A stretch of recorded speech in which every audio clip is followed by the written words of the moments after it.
Nos últimos dias, temos visto várias lives de bancos e instituições do mercado reunindo especialistas do setor financeiro. Separamos trechos de uma delas com a presença de ninguém menos do que o sócio fundador do BTG Pactual, André Esteves, fazendo um panorama perfeito da situação atual. Vale a pena prestar atenção aos detalhes do que nos diz André Esteves. Inicialmente, ele nos conta como é chamado esse episódio do ponto de vista financeiro. Para aqueles mais familiarizados com finanças, isso é um evento classificado como cisne negro, né? Aqueles eventos raros que uma vez a cada muitos anos acontecem. Ninguém imaginava uma pandemia viral que afetasse o mundo de maneira quase que equânime e com essa velocidade.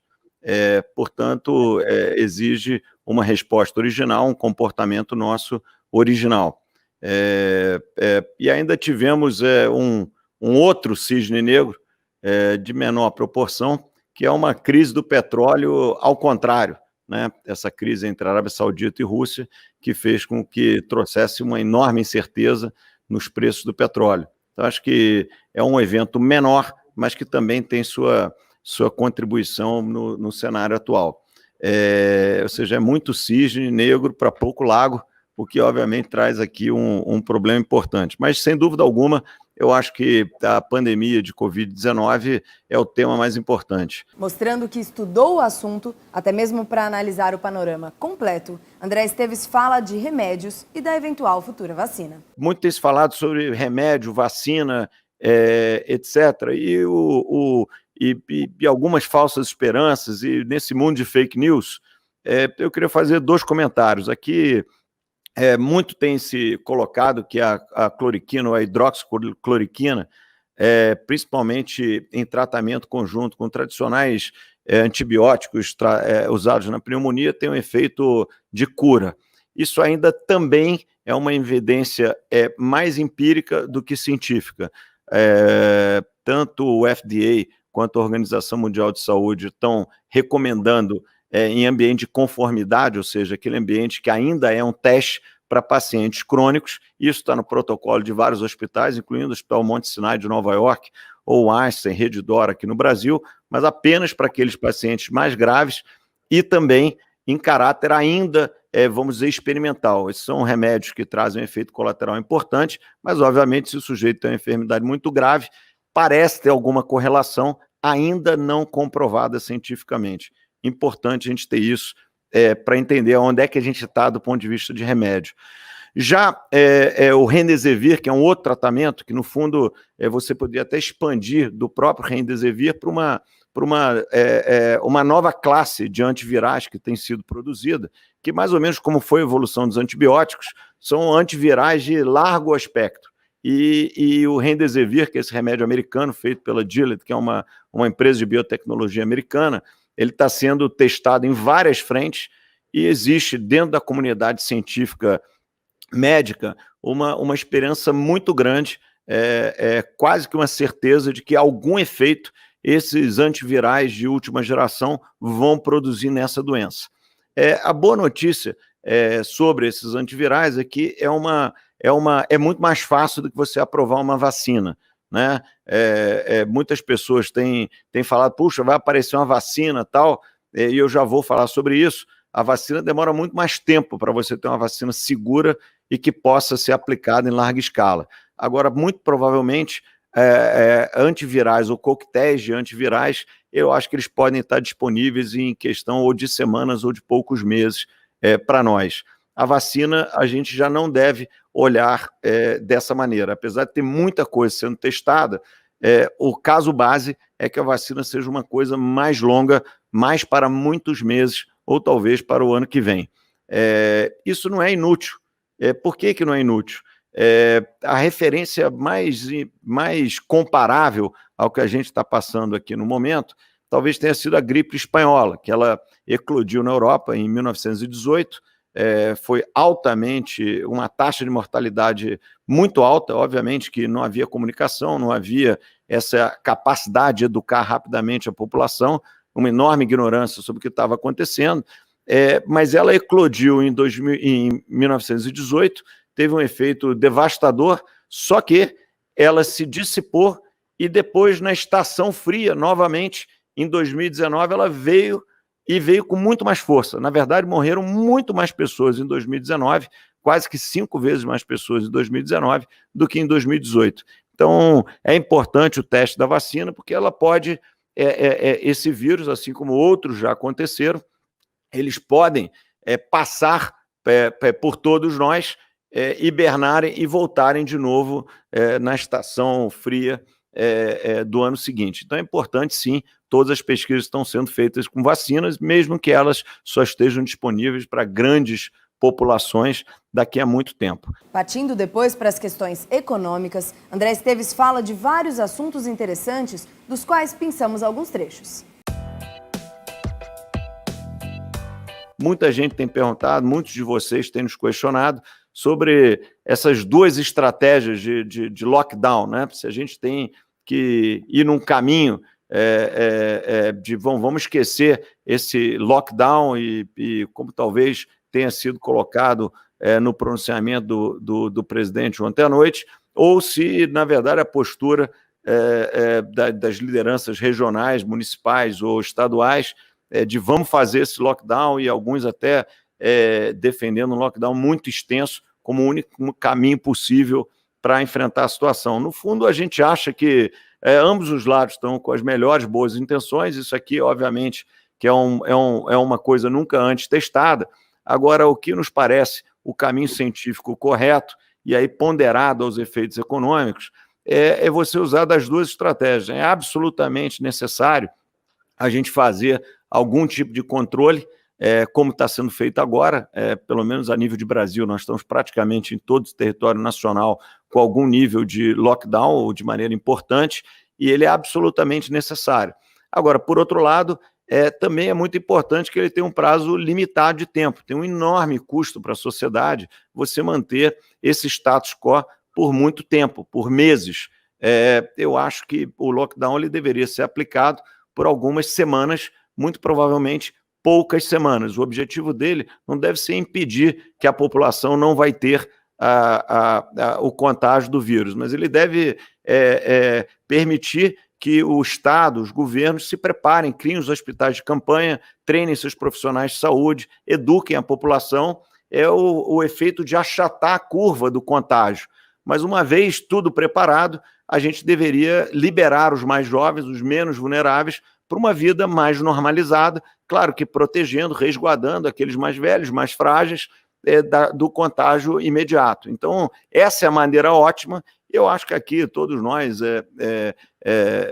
líderes empresariais e investidores e população em geral, eu acho que é isso que a gente tem que conclamar nossos líderes políticos a uma agenda de bom senso, né? Vamos seguir aquilo que claramente é o recomendável nesse momento, e vamos ter um bom senso de entender que nós estamos num país pobre, como o Brasil, onde comprovadamente morrem mais de 20 mil pessoas de subnutrição por ano. Se a gente ficar num ambiente de lockdown por muitos meses, a cura vai ser muito mais grave do que a doença. Então, acho que estamos fazendo certo.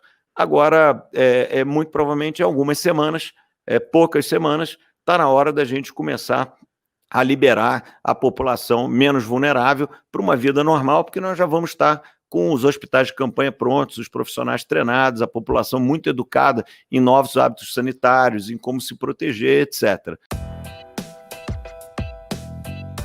Essa é a crise mais importante que a gente já passou, né? Quando você olhando, vamos pegar os anos 90 para cá, que a gente passou muitas crises, mas quando você pega, por exemplo, o final dos anos 90, foram crises muito intensas nos mercados emergentes, né? 97 na Ásia, 98 na Rússia, 99 no Brasil, você sempre tinha, vamos dizer, alguém para salvar o emergente da vez ou a região da vez que estivesse sofrendo, ou o FMI, ou o Tesouro Americano, ou uma combinação de ambos.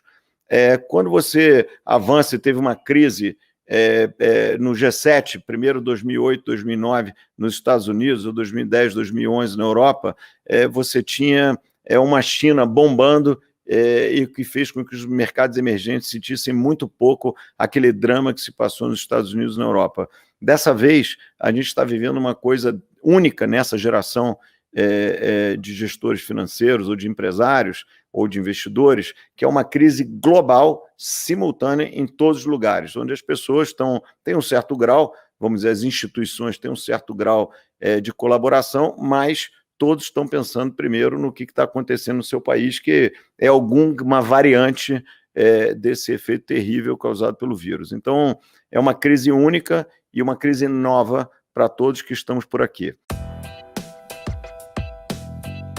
Eu gostei muito da atuação do Banco Central americano, do Fed e do Banco Central europeu.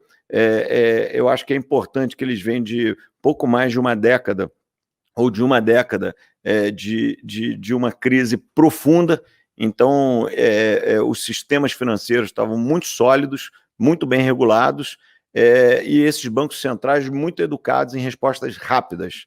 E eu acho que o Fed está dando um show de rapidamente normalizar o mercado americano, que, de um certo modo, é mais de 2/3 do mercado mundial, e a relevância são os preços principais da economia mundial. Então, o Fed está sendo muito bem sucedido na atuação dele. Também vejo o ECB fazendo uma boa atuação, mas no caso específico do Fed, a necessidade de normalizar os treasuries, o Fed Funds, a liquidez de curtíssimo prazo no mercado, eu acho que foi muito importante. E lembrando que eles estão dando um passo além na agressividade do que foi feito em 2008 e 2009. Né? Ontem, por exemplo, o Fed anunciou a compra de ETFs de Eurobonds, ou seja, de carteiras de Eurobonds de primeira linha, de corporate bonds de primeira linha. Então, eu acho que o Fed não está hesitando em usar todos os instrumentos disponíveis. Eu estou vendo também com muito bons olhos e com uma positiva surpresa em alguns casos, também atuações bem destacadas em mercados emergentes. Aqui mesmo na nossa própria região, eu vejo o Banco Central do México, o Banco Central do Chile. Ontem o Banco Central do Chile fez um leilão de Ripple para letras financeiras de banco, suspendeu a regulação de curto prazo, o LCR do sistema financeiro. Para quê? Para não só para deixar os bancos o mais flexíveis possível para apoiar o setor real da sua economia. Eu vi isso com muito bons olhos. Eu acho que aqui no Brasil, nós temos um Banco Central muito qualificado, muito técnico. A nossa regulação bancária, ela em geral, historicamente, é muito melhor do que as outras.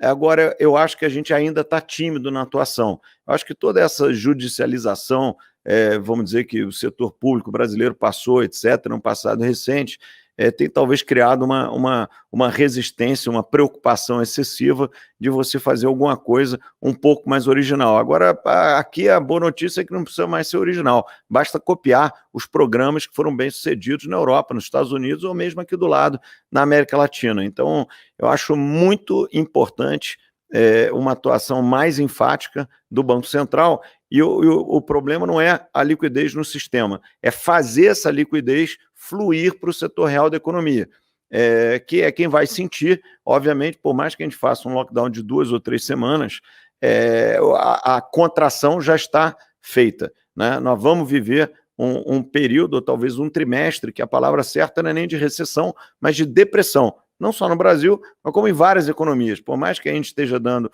uma boa resposta no setor de saúde, por mais que a gente teve o privilégio, se é que existe algum nessa crise, mas o privilégio de ver o que se passou primeiro na China, depois na Europa e mesmo nos Estados Unidos, que está uma semana antes da gente, então a gente está tendo a capacidade de lidar aos trancos e barrancos, mas razoavelmente bem do ponto de vista de saúde, saúde pública e privada junto à crise. Agora, temos que fazer o nosso papel na área financeira. Eu gostei do primeiro conjunto de medidas que foi feito pelo governo, medidas que não tinham impacto fiscal, foram feitas com uma certa moderação e efetividade, mas eu acho que a gente está precisando de uma segunda geração de medidas. Eu acho que aqui, a nível de Banco Central, dá para fazer muito ainda, principalmente fazer a liquidez fluir dos bancos para dentro do setor real. As vendas de reservas, elas têm impacto fiscal neutro, pelo contrário, elas reduzem a dívida. E eu acho que tem espaço, sim. A gente pagou um custo altíssimo para ter praticamente 20% do produto em reservas cambiais, é um dos mais altos do mundo. Em reservas líquidas, né? O Banco Central brasileiro ele tem basicamente US Treasuries, e se você olhar o que aconteceu com os nossos Treasuries dentro da reserva, com essa redução de juros nos Estados Unidos, teve um ganho significativo nas nossas reservas, né? A gente aqui estima no banco, essa conta é imprecisa, porque você não sabe, mas fazendo uma conta média com 7 anos de duration das nossas reservas, a gente ganhou algo como 10 a 15 bilhões de dólares de ganho pela redução de taxa de juros nos Estados Unidos.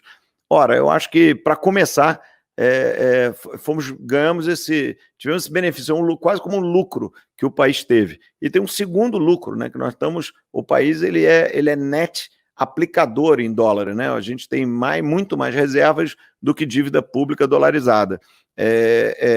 Eu acho que está na hora de você usar esse seguro. Infelizmente, tivemos o incidente, tivemos o sinistro, está na hora de usar o seguro. Então, acho que o Banco Central tem ido ao mercado, mas eu acho que ele poderia ir muito mais. Essa crise, tudo que cientificamente a gente aprende é que é uma crise temporária. Ela vai ter início, meio e fim. Então, acho que a gente está vivendo aqui, como eu disse, estamos no meio, talvez um pouco antes do meio, talvez um pouco depois do meio, do pânico financeiro.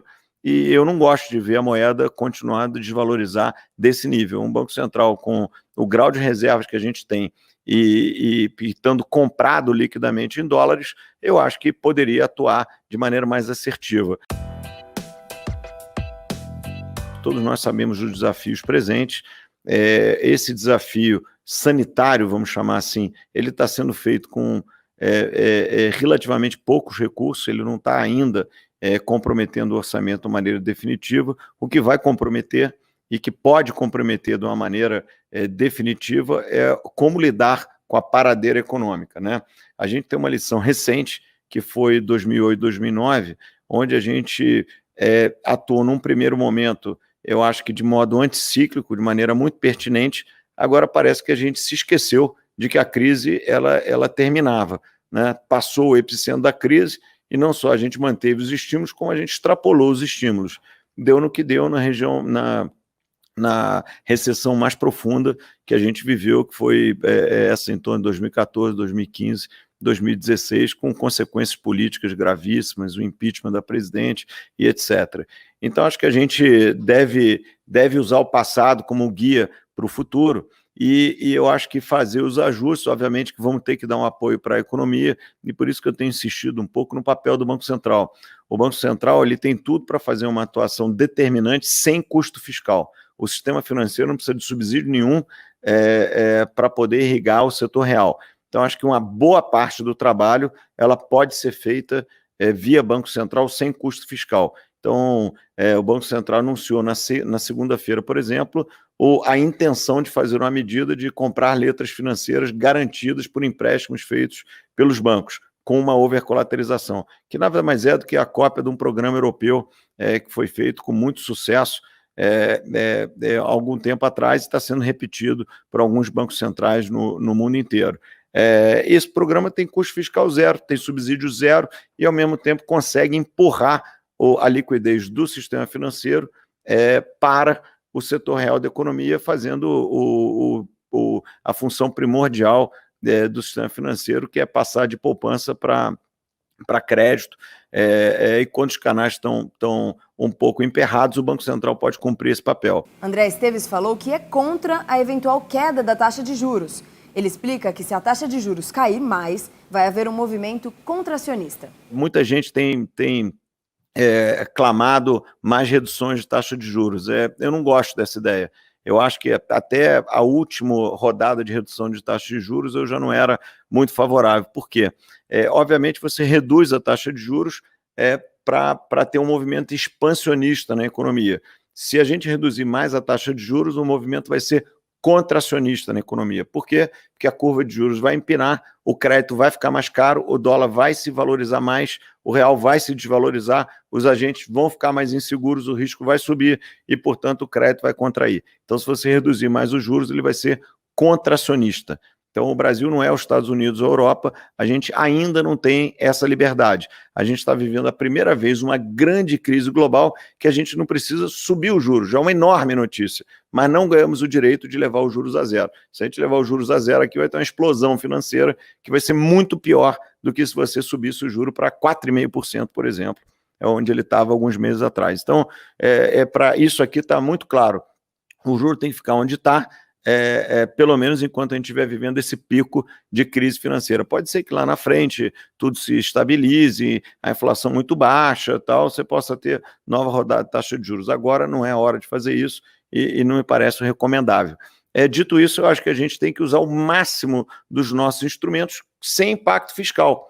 E eu acho que as lideranças políticas elas não podem cometer o erro, que é muito recente, todos que estão hoje em posições de destaque, seja no executivo, no legislativo ou no judiciário, ou mesmo formadores de opinião, lembram do que se passou aqui no final há 10 anos atrás, quando a gente fez um pacote de estímulo que foi correto e foi efetivo naquele momento, né, de pico de crise americano no G7, mas que depois nós abandonamos o caráter anticíclico e ele passou a ser quase que procíclico, né, e nos viciamos em estímulos excessivos, quase que como tivéssemos perdido a calculadora. E, de novo, não foi bom. Eu acho que agora a gente pode, talvez, ou quase que obrigatório, que a gente vai fazer alguma coisa estimulativa, acho que devemos fazer. Agora, temos que usar o máximo de disciplina, né? André Esteves apresentou soluções que poderiam ser tomadas a partir do que ele chama de jabuticabas brasileiras. Aqui no Brasil, a gente tem algumas jabuticabas que podem ser úteis nessa hora, né? O BNDES, no tamanho, na qualidade que nós temos, ele pode ser muito útil. O BNDES,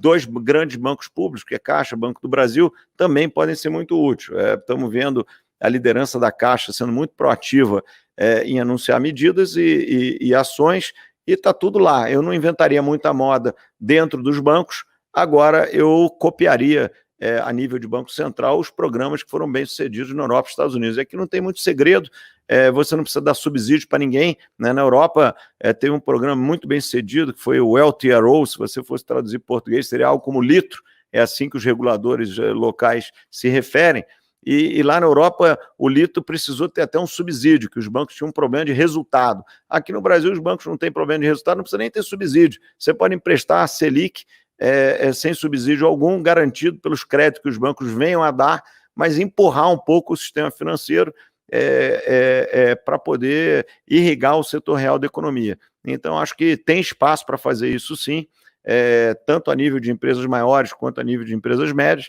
É claro que isso nunca vai ser perfeito, é claro que vai ter uma restrição ao risco de crédito, mas se a gente pelo menos fizer o canal funcionar parcialmente, já é um enorme passo, porque o sistema tem capital e tem capacidade de bancar risco. Então, acho que nessa linha, eu acho que dá para a gente ir um pouco além.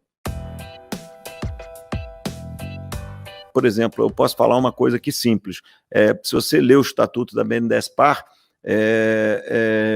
a BNDESPar ela tem um dos objetivos, estimular e fomentar o desenvolvimento do mercado de capitais brasileiros. E se você olhar quase 30 anos de história de BNDESPar, o BNDESPar já comprou e vendeu diversas vezes o mercado, passando por uma agenda de, por exemplo, compra no mercado de ações, seria uma agenda facilmente aceita dentro do job description de BNDESPar, e não é porque a gente está num programa de desestatização, que aliás eu acho extremamente necessário, que não possa fazer sentido o BNDESPar fazer um programa de compra que vai gerar liquidez, vai gerar uma certa tranquilidade na Bolsa Brasileira. Isso além de não ter impacto fiscal, muito provavelmente vai ganhar dinheiro, muito dinheiro com isso daqui, e pode ser feito de uma maneira muito mais tranquila do que em alguns outros países é feito, né? O Banco Central, principalmente na Ásia, bancos centrais atuam no mercado de equities com muita frequência.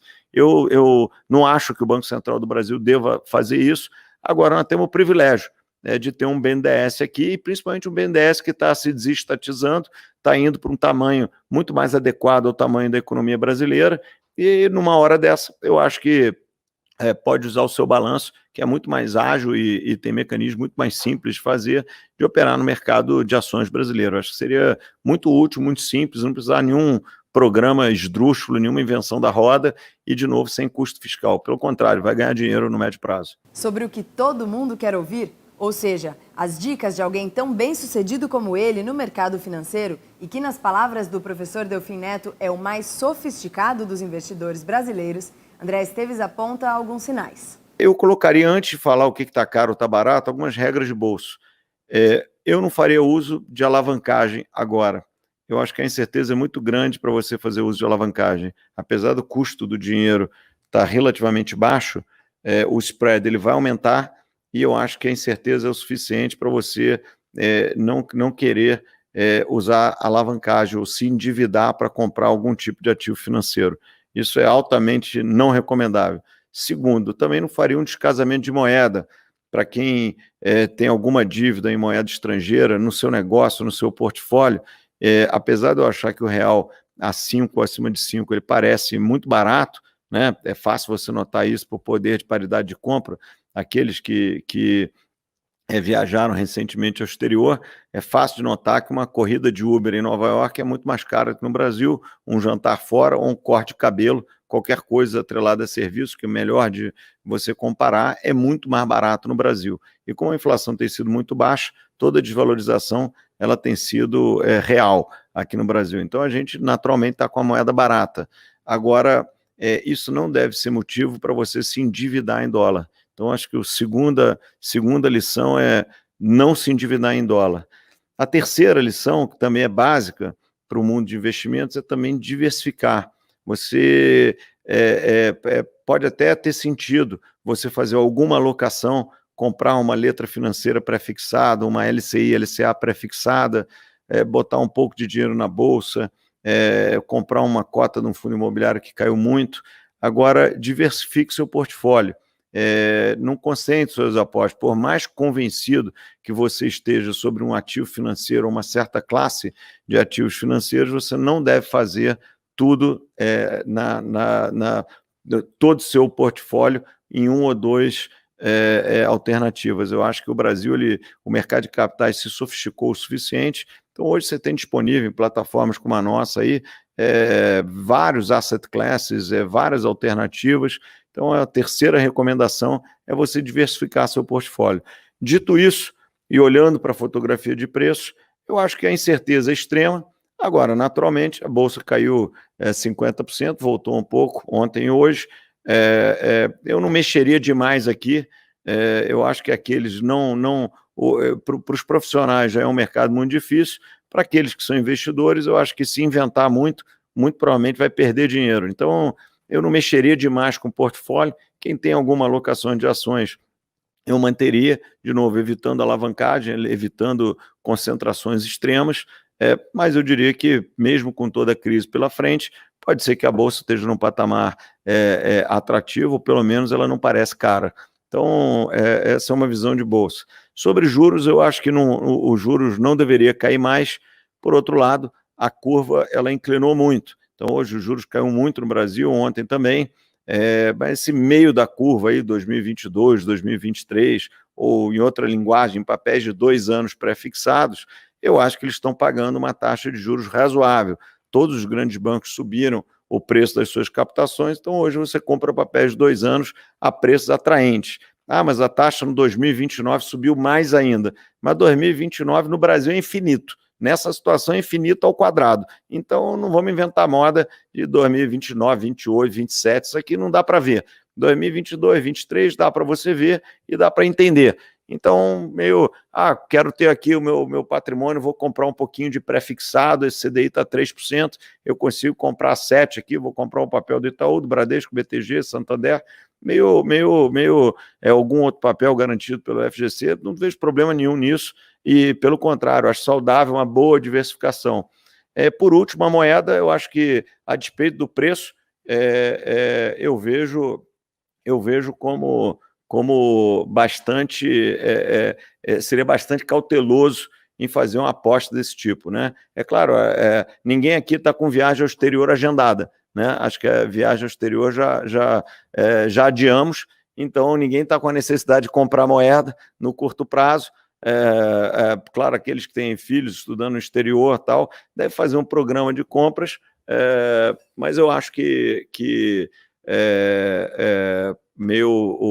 minhas recomendações são nessa linha geral. André Esteves falou também da liderança e harmonia entre a política e o judiciário. Eu gosto da liderança política, e aí eu até expandiria, eu acho que o Rodrigo Maia tem feito um excelente trabalho na Câmara, e eu acho que a combinação do Rodrigo, Davi Alcolumbre, eu incluiria até o próprio Supremo, sob a liderança do Toffoli, tem tido um tom de moderação ao longo desses últimos 12 meses. E uma informação importante. Na questão da solidariedade e da participação social, o BTG Pactual está ajudando o Hospital das Clínicas de São Paulo, o maior complexo hospitalar da América Latina, fazendo frente às suas demandas básicas. Com a discrição que lhe é inerente, André Esteves enfeixa seus comentários com uma palavra de otimismo. Por último, encerrar com a palavra de solidariedade. Eu acho que vale para todos nós, empresários, investidores, os cidadãos, aqueles que têm a capacidade de ajudar aqueles que, infelizmente, foram abatidos por essa crise, e a gente não pode esquecer que tipo de país é o Brasil, né? O Brasil não é os Estados Unidos, o Brasil não é a China, o Brasil não é a Europa Ocidental. A gente vive num país pobre,